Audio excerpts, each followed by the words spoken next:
नमस्कार। अगर आप एक ऐसा म्यूचुअल फंड देख रहे हैं जिसमें ज़्यादा रिस्क ना हो, मीडियम रिस्क हो, तो आप मिड कैप के साथ जा सकते हैं। मिड कैप म्यूचुअल फंड ऐसे फंड्स होते हैं और मिड कैप में इन्वेस्ट करते हैं।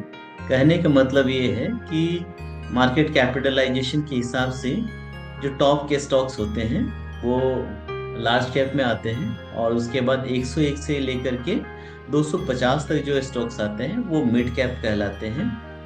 तो मिड कैप म्यूचुअल फंड इन्हीं 101 से लेकर के 250 तक जो स्टॉक्स आते हैं इन्हीं में इन्वेस्ट करते हैं। मिड कैप में कौन से टॉप फंड्स हैं, आइए देखते हैं। ये एडवाइजर खोज .in पे हम आ गए हैं। Mutual fund research, mutual fund trailing return. Trailing return का मतलब है पिछले सालों का रिटर्न। पिछले कितने भी सालों का देख सकते हैं।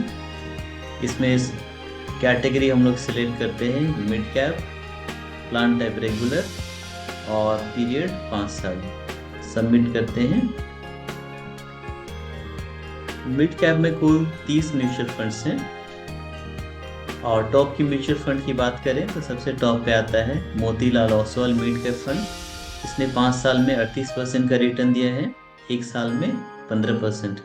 और दूसरे नंबर पे आता है निप्पॉन इंडिया ग्रोथ फंड। एक 5 साल का रिटर्न है 35% और 1 साल का रिटर्न है 11%। तीसरे पे आता है HDFC मिड कैप फंड, जिसका 5 साल का रिटर्न है 35%।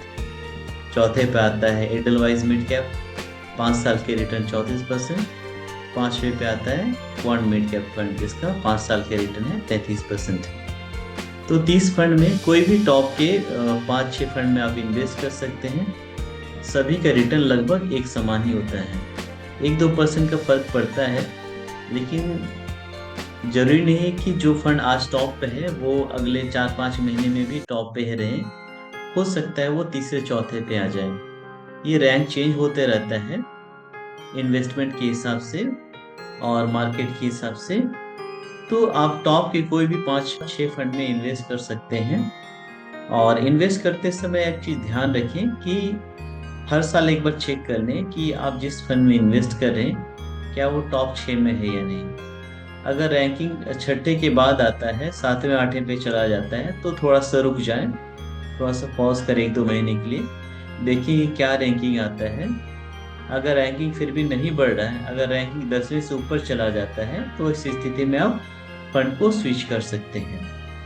यहाँ हम देखेंगे कि 5 साल का रिटर्न जो है ना 35 से लेकर के 38% तक है। एवरेज रिटर्न 35% है, लेकिन ऐसा नहीं है कि हर बार आपको इतना ही रिटर्न मिलेगा। ये रिटर्न इतना ज़्यादा इसीलिए दिख रहा है क्योंकि ये कोरोना पीरियड को कवर करता है, जिस दौरान मार्केट बहुत डाउन हो गया था और कोरोना के बाद मार्केट में काफ़ी बूम आया, इसके कारण ये इतना रिटर्न शो कर रहा है। मिड कैप का एवरेज रिटर्न लगभग आपको 12 से लेकर के 15% तक मिल सकता है। मिड कैप फंड की खासियत ये होती है कि इसमें बहुत ज़्यादा रिस्क नहीं होता है, एक एवरेज रिस्क होता है, लेकिन आपको रिटर्न भी बहुत ज़्यादा नहीं मिलता है, एक एवरेज रिटर्न मिलता है। इसका इन्वेस्टमेंट का आइडियल टाइम 7 से लेकर के 10 साल तक है और एक्सपेक्टेड रिटर्न 12 से लेकर के 15% है।